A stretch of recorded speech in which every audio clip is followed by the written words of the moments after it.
Well, good morning. It's me, ច្ច̌cycle, your host of the party. And today is Friday, December 22nd, 2023. And I can't believe another year has come and gone as we enter into the long holiday weekend with Christmas coming on Monday. So the next 2 Mondays are holidays for us and for the markets.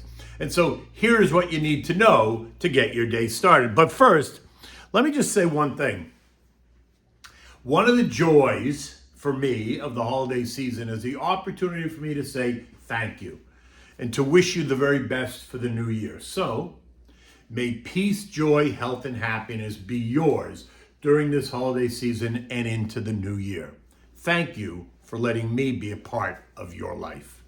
Okay, so now, try the Butterscotch Clusters. That's another family favorite, and it is a traditional Christmas dessert that was, made for us by my grandmother. Okay, so the anxiety from Wednesday that saw stocks fall more than 1.5% evaporated yesterday. The sell-off that created all the concern because it came out of nowhere was nowhere to be found on Thursday, right? Stocks, which had been on a tear for the last 8 weeks, resumed their rise, right? Raising the stakes for investors, traders, and the algos, never mind the anxiety that it continues to create for the Fed and for Fed members as they try to control a bubble. Now, at 4 o'clock, the Dow rang the closing bell and it was up 325 points or 9/10. The S&P gained 49 points or 1%. The NASDAQ added 185 points or 1.3%. The Russell, 35 points or up 1.7%. The transports gained 255 points or 1.7, while the equal-weighted S&P added 78 points or 1.2%, suggesting a broadening of the rally.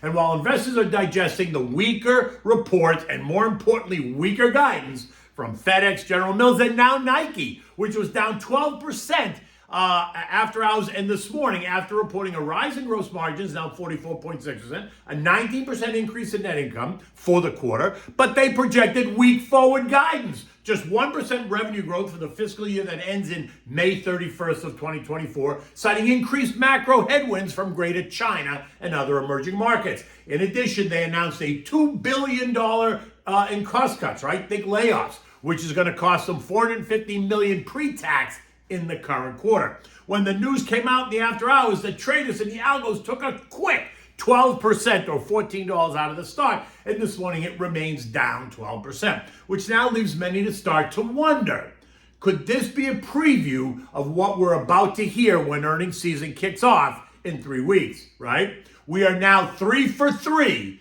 in weak forward guidance, ច្ច̌cycle? And then we have the Houthis, right? We have Iran. They continue dropping bombs on U.S. Navy ships while they threaten to drop them on cargo ships and tankers if they try to navigate their way through the Red Sea and then through the Suez Canal, allowing shipping to travel between the Asian and African continents, emptying into the Mediterranean, allowing for shipments to Europe and the Northern African and Northern Asian continents. Think places like Libya and Algeria, Morocco, Israel, Lebanon, Turkey, etc. Rather than have to go all the way around the Cape of Good Hope at the southern end of the African continent and then up to the southern Atlantic, into the northern Atlantic, causing all kinds of chaos, expense, and increasing the time to market. Remember, 12% of the world's trade goes from the Indian Ocean through the Red Sea into the Suez Canal. But Iran is disrupting that crucial shipping lane. And that is causing problems for everyone. But yet no one's paying attention. Now, notice we aren't even talking about Ukraine, Russia. We're not even talking about Israel, Hamas the way we were just 1 month ago. It's like so many other things that seem to just fade into the background, right? Now, the Ego data this morning revealed that third quarter GDP was revised just a bit lower at 4.9%, down from 5.2%. Personal consumption fell to 3.1%, down from 3.6%. The core PCE coming in at 2%, better than the expected 2.3%. Philly Fed business outlook fell by 10.5 versus the estimate of just -3, and the Kansas City Fed came in at -1. Some suggesting, again, that this weaker economic data and now the weaker guidance that we've seen over the past 2 days only supports the Fed's cut narrative. I'm not buying it. I just don't see how the Fed can honestly say that they need to cut rates when they keep telling us that unemployment is at historic lows, and it is. The consumer is spending money like there's no tomorrow. The job market remains robust, and we have, according to the Fed, avoided a recession. Never mind that the bond market remains inverted now for nearly 2 years, but whatever, right? And there's no end in sight to that. The inversion doesn't look like it's going to change anytime soon. And speaking of bonds, we saw prices remain steady, leaving yields at levels just not seen in months, right? The 2 years yielding 4.35%, the 10 years yielding 3.89%, the 30 years yielding 4.03%. The conventional 30-year mortgage, though, is now closer to 6.7%, while the 5-1 ARMs are closer to 6%, maybe even a little below. You can still get 5.4% in a 12-month CD, or you can take advantage of the shorter duration bills like the 3 and 6 month and earn 5.14 or 5.04 respectively. Remember, the fall in yields equates to easing in the economy. Just look at the mortgage market. Last month, you were getting an 8% mortgage. Today, if you qualify, you're going to get a 6.7% mortgage. That's a 16% decline in the cost of money. If that's not easing, I don't know what is, right? And you can find the same decline in the commercial real estate market as well. Where you won't find any easing, though, is in the buy now, pay later space or the revolving credit card space, where you can find rates as high as 30%. And that's not a typo. And if you don't pay the balances, that's what you're paying. And there are plenty of people that don't pay their balances in full at the end of that term, whether it's the buy now, pay later or the monthly credit card bill. Now, oil has been quietly rallying during this time. WTI crude now trading at $74.60 a barrel. That's up 70 cents this morning. And it's up 8% off of last week's low. It's a combination of a couple of things, right? But the most recent issue that we can point to is that conflict that's now taking place in the Red Sea, driven by the Iranians via the Houthis, right? Remember, I already discussed that. Now, on the contra side, overnight Angola announced that they are pulling out of OPEC Plus over a disagreement on production quotas, leaving OPEC now as a 12-nation cartel that is trying to control the prices of oil. But with another member saying adios to the kingdom, many are now wondering, what's next? Analysts are now telling us that this should not rupture OPEC Plus or jeopardize the current supply cuts for now, but they better get their shit together. And the announcement did slow today's advance in oil, right? Because we were up more, but that announcement came out and kind of put a cap on it. We're now cuddling right up to the trend line at 74.60. And so the question is that going to offer enough resistance to keep oil down, or will we see us push up and through? Well, we're about to find out. Gold was a little bit higher yesterday after eco data once again suggests that rates are going lower. And this morning, it's up $18 on that continued excitement. At 6:30, gold's trading at $2,070 an ounce. Lower rates are going to force the dollar lower, and that will be good for gold and other commodities. Recall that commodities are priced in dollars, so lower rates translates into a weaker dollar, and a weaker dollar should send commodities higher, while a stronger dollar typically sends commodities lower. And all you have to do is look at what's happening in the dollar index, right? What is that doing? And guess what? It isn't rising. The dollar index, the DXY, is down 28 cents this morning at 101.60, leaving it down 2.5% in just over a week. All while gold is what? Up 4%, and oil is up 8% in that same time frame. Now, the Bloomberg Commodity Index, which is an index of 34 commodities, think gold, oil, silver, corn, cattle, soybeans, live hog, zinc, wheat, gas, lead, cotton, coffee, etc., is also up 4% during that same time period. So you're beginning to see a little pattern here. And just a reminder, higher commodities prices translates into higher prices for everyday products that you and I need. So higher prices sounds a little bit like higher inflation to me, but hey, what do I know? Now, today brings us the famous PCE deflator. It's JJ's favorite inflation gauge, and that is expected to be flat month over month. So think 0%. And it's expected to be up 2.8% year over year. And if that number is on target or better, then expect the Fed fund futures to show a 100% expectation of a March rate cut. In addition, we're going to get durable goods, new home sales, which are expected to be higher. And of course, we always get the University of Michigan sentiment survey. Now, U.S. futures this morning are lower. Again, I'm not reading too much into this at all. It's Friday before Christmas. It's a long weekend. Stocks have shot higher. The action is being driven by computers. And so any weakness doesn't suggest good or bad. It just suggests churning, in my opinion, right? Why? Because nothing has changed. The narrative is what it is. And as of this morning, the market expects 3 rate cuts. But that could change at 8:30.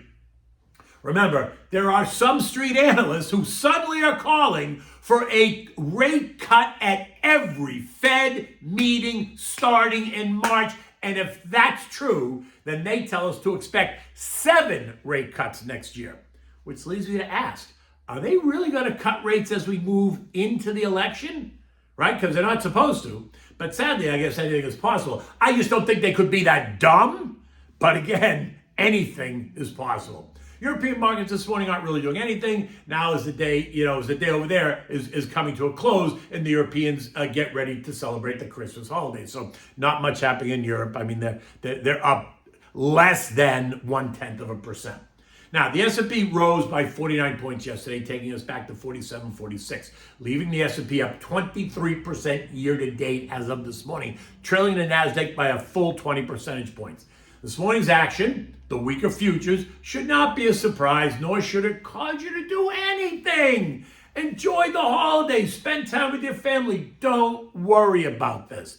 I continue, though, to urge caution, as I've been saying, through the start of earnings season, which is just 3 weeks away. And if FedEx and General Mills and Nike are any indication of what we can expect, then it's going to be easy to see how stocks could, maybe trend lower. But remember, analysts have taken expectations down. So the bar is low for earnings. But what they can't take down is what the C-suite is going to say about future guidance. And that is the key. That's always the key, is the future guidance. Now, this doesn't mean that I'm not in the market or I'm telling you to get out of the market. I am not. That's quite the contrary. I'm just saying, be patient. Stocks have gone straight up for 8 weeks now. Don't get caught up in the euphoria thinking, oh my God, I'm going to miss this, I'm going to miss this. Keep a level head. Make a plan and then just stick to it. You can keep new money in your government money market fund. They're paying you 5% while you wait, right? To put it to work. And when you do, don't do it all at once. Remember Aesop's fable. Slow and steady wins the race. Now, this year's underperformers, think healthcare, utilities, energy, consumer staples, could be next year's outperformers. While the outperformers may take a break, or maybe not. Which is why I say, talk to your advisor. If you're invested, you're good. You're participating in either direction with the market. If you have more money, that's even better. Be patient. Don't chase it. Let it come to you. It's okay. You have time. And if you're just starting out, understand who you are in the risk profile, where you are in the life cycle, and then call me to discuss. 212-381-6194. I'm always happy to get that going. Now, look, next week is kind of a vacation week, right? I'm taking some time to be with my family. The next note is probably going to be on Friday, the final trading day of the year. So Merry Christmas and Happy New Year. I remain grateful to so many people, and to that I say thank you. Okay, so what are we having? This is not dinner. I already told you that. This is a dessert. It's it's a simple dessert. Many people know this dessert by, different names, whatever. We just call them the Butterscotch Clusters. Because that's what they are. They're just clusters of butterscotch. And it's a simple recipe.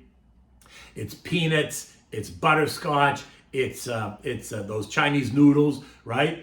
We just make these around the holidays. I don't know why, because you could make them all year long, but it seemed to always be a Christmas favorite, right? My grandmother used to make them, and she'd bring them to the house every Christmas, right? Anyway, it brings me back to an earlier time, and it's a tradition that I now do with my girls, and it always brings them back to an earlier time in their life as well. Now, for this, you need the Nestle Butterscotch morsels. You need salted peanuts because you want the sweet and savory. And then you want the Chinese noodles, right? The crunchy ones. Now, begin by setting up your double boiler. When it's ready, when it's nice and hot, you're going to add the butterscotch morsels. You're going to take a wooden spoon and stir them until they're melted. Once it's melted, you're going to add in the noodles and the peanuts, right? You're going to stir them to coat. Now, the noodles will crack and break as you stir them. That's okay. Once it's all coated, take the double boiler off the pan, bring it over to the counter. Now, take a tablespoon and make make tablespoonfuls of the butterscotch and just plop them down on wax paper, right? So get a big sheet of wax paper, put it on your counter, and then just plop them down, just right off the spoon, right? So they'll harden and they'll look just like a cluster, right, of butterscotch with the peanuts in them. And you can let them cool to room temperature. You can put them in your fridge if you want to cool them down faster. But one way or the other, you're going to just cool them down. When they cool down, the butterscotch gets hard and it all sticks together. And they are so delicious. You're going to have one, then you're going to have two, then you're going to have three. It's a problem for me. I can't stop eating them. Anyway, it is what it is, and it is Christmas, and that's just one of the memories. In any event, look, it's another kind of cloudy day outside. I think it's going to be like this through the weekend.